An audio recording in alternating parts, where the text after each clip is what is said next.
May nagtanong ulit sa akin guys tungkol sa Honda Click 125. Bakit nga daw ba ito ang kailangan niyang bilhin at worth it na baka pagka bumili siya ng Honda Click 125i version 3 or version 4. Hindi ko alam kung version 4 na yung bago ha, kasi wala namang pinagkaiba kundi yung decals lang niya tsaka yung kulay ganun din naman ata. Oo. Tapos yung decals lang ang pinagkaiba, no? Ngayon, bago ko sagutin yung katanungan mo kung worth it, syempre sasabihin ko unang-una ay worth it kasi meron ako nito eh. Alam nga namang i-bash-bash ko to eh, akin meron akong Honda Click, no? Hindi, kasi ikumpara mo naman sa ibang 125i, sa ibang 125cc like sa Yamaha, meron silang Grabis. Kung makikita nyo ay wala siyang liquid cooled, wala siyang radiator. Unlike dito, napay radiator. Saka yung Grabis, saka naka-analog display pa siya oh. Naka-analog pa yung speedometer niya. Ito oh, naka-digital na. At yan digital na siya, hindi na siya analog kasi yung analog ay pang mga sinauna pa, yung mga oldies. So ngayon ang mga lumalabas talaga is mga digital na, no? Tsaka sa MIUI 125 is analog pa din guys, nakagamit na ako nun. Tsaka kumbaga sa power talaga namang mas may power tong Honda Click 125 natin kaysa sa MIUI. Wag lang kargahan, no? Tsaka mas matipid do kaysa dun sa dalawa, no? Kasi sabi nung friend ko is mas matipid naman daw yung MIUI 125 niya, pero di hamak na mas matipid to kasi pinagamit ko din to sa kanya eh. Nasubukan niya ang pagkakatipid niya daw, no? Next, ano pa bang 125 sa Suzuki? Yung Birdman nila, di ba? Ang liit ng gulong, tapos hindi ko alam kung liquid cooled na yung Birdman ha, pero tingin ko parang hindi pa. So comment nyo lang sa baba kung liquid cooled ngayon at sorry kung mali ako, pero ang pagkakaalam ko is air cooled pa lang din yung Birdman ng Suzuki. Ano pa? Sa Kawasaki wala naman pa silang nilalabas na na 125 na scooter. Hindi ko lang alam ha. Pero parang may nilabas sila ngayon eh na 125cc ng Kawasaki. First in the history na naglabas sila ng scooter na 125cc. Mostly ang Kawasaki is mga big bike ang nilalabas, at saka yung mga pampasada na mga motor like Kawasaki Barako. Pero para sa akin guys, kung bibili kayo nito is the best tong Honda Click 125 sa 125 category lang ha. Pero kung masasuggest ko naman sa inyo, if kung may budget naman kayo is bumili na lang kayo ng mga Aerox kung gusto nyo is sporty design. Pero kung gusto nyo ng 125cc na komportable kayo talaga, na para kayo nasa NMAX ay Birdman, no? Yun, para siyang NMAX na katulad nito no? Pero sa sporty design naman is Aerox. Mag-Aerox na lang kayo kung medyo may budget naman kayo. Huwag na kayo mag Honda Click 125 kasi pagka sumakay kayo sa Honda Click 125 okay naman siya sa una, pero pag tagal-tagal nyo guys is hahanapin nyo talaga yung mas malaking makina. Tama ba? Or hindi lang talaga ako mapakali sa motor at gusto ko mas malakas pa. Kumbaga may gusto kang power na hahanapin kapag nasakyan mo ang Honda Click 125. Ngayon nga gusto ko mag ADB na o kaya mag Aerox ganon. O kaya NMAX para yung likod is disc brake na Pero wala akong magawa kasi nakabili na ako nito. Wala na akong pambili nun. Ayoko din naman maghulugan pa ng motor kasi may hulugan pa akong kotse. Paano ko mapapagsabay-sabay yun, no? Tsaka paalis na din naman ako. Wala naman din ganong gagamit na ang motor. Okay na to na maluma sa kapatid ko. Pero gusto ko kapag bumili ng bago is sa akin na siya maluluma.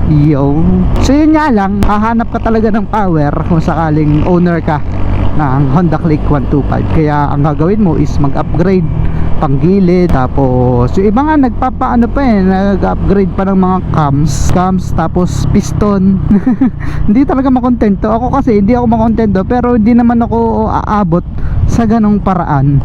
Kung sakali mang ito lang naman yung motor ko is hindi ko naman pag-experimentohan na i-upgrade ng i-upgrade lalo yung makina, no? Stock is gold pa din. Stock is good pag wala kang pamalit, no? Kung madami ka naman pera is yun, magkarga ka yun to. Diba? Yung color gray nila parang version 4 na yon, no? Kulay orange din. yung decals. Pero ewan ko, tuwan-tuwa ako dito sa ating Honda Click na pearl white kasi ang ganda niya, ang elegant niyang tingnan, no, kaysa sa ibang kulay. Parang yung pula nga nakatrabaho ko nun, parang ang dali niyang maluma tingnan. So depende naman din sa pag-aalaga. Kung naka pearl white kayo is aragaan nyo lang sa paligo. Kung baga kung may putik-putik yan, huwag nyong hayaan na ilang araw bago nyo i-car wash, bago nyo linisin yung motor nyo. Kapag ginamit nyo yan, tapos may naiwan na putik-putik din sa mga fairings nyo, sa mga covers, sa mugs, sa tambucho, is much better pasiritan nyo na ng tubig at kuskusin nyo na. Ako nga kahit walang sabon kunyari gamit ko naman to araw-araw dati. Kapag umulan, di ba, hindi man mawala yung maging maputik yung motor mo. Inalagaan ko lang sa buhos tsaka sa punas, no. Bubuhusan ko ng running water. O kaya kasi nasa apartment ako, nakatimba lang ako. Tapos yung mga may part na madudumi is pinupunasan ko lang ng basang-basahan habang binubuhusan ng tubig na nakatabo. So ganun lang, kaya na-maintain ko yung gantong itsura niya. Tsaka ngayon naka-upgrade na tayo ng muffler. Yung Replica Pro natin is prone naman yan sa kalawang. Guys, sinasabi ko sa inyo, kapag nag-aftermarket kayo, tapos katulad nito na bakal pa yung tambucho natin, is prone yan sa kalawang. Kaya hindi ko hinahayaan na maputik or madumi yung tambucho bago natin igarahe. Pagkatapos ko gamitin, if ever na inulan ako, napadaan ako sa mga putikan o masasanaw na lugar, di ba talagang magdudumi yung tapalodo mo kasama na yung tambucho. Grabe magdumi sa tambucho ang mga scooter, guys. Ayun, so ginagawa ko pagkadating sa bahay, pinapalamig ko lang ng konti. Tapos kung pagod na talaga ako, at least yung tambucho ko man lang is malinis ko, kasi kapag kinalawang yan, tuloy-tuloy na yan, no? Makakapagpalit ka talaga ng bagong tambucho kapag kinain na yan lahat ng kalawang. Magkano din naman yung tambucho? 2,800 lang. Kasi na yung 3 minuto mong pagod para linisin yung tambucho mo, no? Pero sa cover naman, kahit kinabukasan, no, kasi minsan 2 days ko pa bago malinis yung ating motor kapag kagaling sa dumihan. Lalo na kung kinabukasan is nagbiyahe ulit ako, tapos yung kotse naman yung dala ko, ay hindi ko talaga nalilinis at hindi ko napagtutuunan ng pansin ang ating motor. Ganon. So hindi ka naman pwedeng laging unahin ng motor, kasi paano naman yung ating kabuhayan yan, guys. So ano pa nga ba yung pinagusto ko dito? Tulad nga sinabi ko kanina na napakatipid, is worth it naman sa tipid. Pero kung gusto niyo talagang mas matipid, guys, meron din ng Honda, yung Honda Beat na 110 ata yun or 115cc. Ayun talaga ang the best sa tipid. Pag sinabi mong tipid at tipid lang din, guys, ng Honda na scooter, ay doon ka na sa Honda Beat. FI na din yon, kaya napakatipid. Pero mo, ang liit lang ng sisi niya, tapos FI pa. Ayun, guys, kung gusto niyo talagang super tipid, is FI na Honda Beat. Ayos din yan, guys, matulin din yon yung Honda Beat na yon, no? So sa manual naman, Honda Road Sport na 125, ayan, the best din yon yan, no? Kasi naalala ko, nakita ko ngayon, no? Honda na RS 125 na semi-automatic. Matulin din yan, guys, tapos napakatipid din sa gasolina. Madali pang i-maintain yan. Like yung mga unang RS na decarb pa, carburetor pa. Ayun, doon nga sa carb napakatipid na tsaka ang lakas na niya what more kung FI pa yan, no?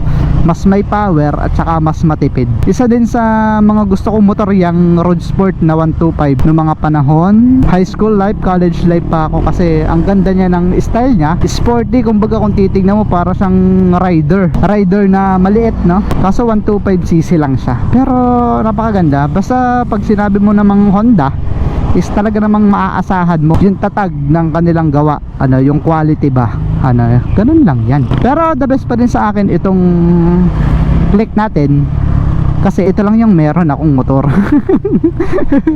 Ito lang yung meron ako, so wala naman pa akong problema simula na napasa akin to. Magta 2 years na to sa akin ngayong March na dadating na taon. Pero ang naging problema ko pa lang nito is yung hagok. Nawala naman siya nung nagpalit ako ng gas from 91 octane to 95 octane. So nawala na siya ng kusa. Ngayon nga tinetesting ko, kapag nakatigil ako, binibigla-bigla ko yung throttle ko. So ayaw na talagang humagok. Nawala na siya. Tapos ano ba naging problema ko dito? Yung stock na bola nito Ewan ko kung bakit, kasi umuwi ako ng Pilipinas, 4 months old na to, ang takbo niya ay 400 plus. Tapos nung nag 500, pina-change oil ko, tsaka pinalinis ko yung panggilid. Ayun, may kanto. May kanto na yung panggilid, ang laki. So hindi ko alam kung bakit mahuna yung bola ng stock nitong click natin. Pero isa pinsan ko naman, parang 1 taon niya pa nagamit yung motor niya bago niya pelta ng bola eh. Ewan ko sa paggamit ng kuya ko, kasi kuya ko unang gumamit ito eh. Wala kasi ako dito sa Pilipinas nung binili to. 4 months old to nung umuwi ako. So lagi ko nga kinakamusta to dun eh. Kasi hindi nga ginamit to ng kuya ko ng madalas, kasi nga gusto niya parang brand new patingnan pag umuwi ako ng Pilipinas. So yun, mukha nga namang bagong bago pa nung umuwi ako ng Pilipinas. Kung titingnan ko dati sa nitong picture ay ibang iba yung itsura nito, kasi super stock, wala talagang ginalaw.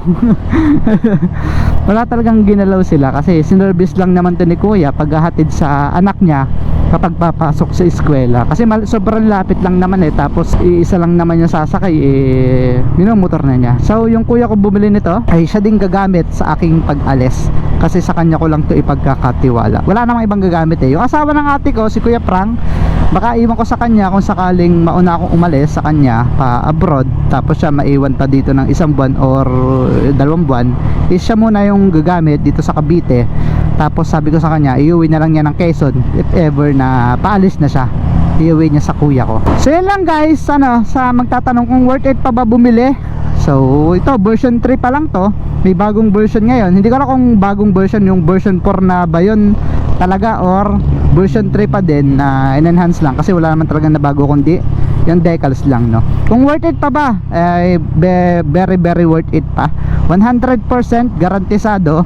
At ang mapapayo ko lang para magtagal ang motor nyo is alagaan nyo lang talaga sa maintenance. Tapos yung throttle hobby, yung driving hobby nyo is dapat hindi naman walwalan ng walwalan lagi. Pero kung walwalan kayo lagi is syempre may stress nyan yung makina nyo agad. May stress yung mga piston, yung block nyo, ganun. Parang malumanay lang kung tatap speed kayo, wala namang masamang top speed, mag top speed kayo, pero hindi yung talagang pipilitin nyo na para lagi kayo nag-i-starting sa karera. Ano, kung mabilis na kayo, edi dahan-dahan yung ipigay yung throttle nyo. Pero ako, aminado ako, kaskasero ako, pero so far so good, so clean. Wala pa naman naging problema to, kundi yung panggilid natin. So ako lang naman na may kagustuhan nun, na mag-upgrade itong mga tambutso, magpa-remap. Nasa akin yung decision, at wala pa talaga tong naging sira na dinala ko sa shop or sa mekaniko. So lang guys, kung bibili kayo, kung nag-aalinlangan kayo na bumili nitong Honda Click 125i, is wala kayong dapat ipangamba, kasi 101% is okay na okay to. At hanggang ngayon wala pa akong masabi dito sa ating Honda Click, no. So yun lang mga kawasak, ride safe always and peace. Bye bye. Ganda dito.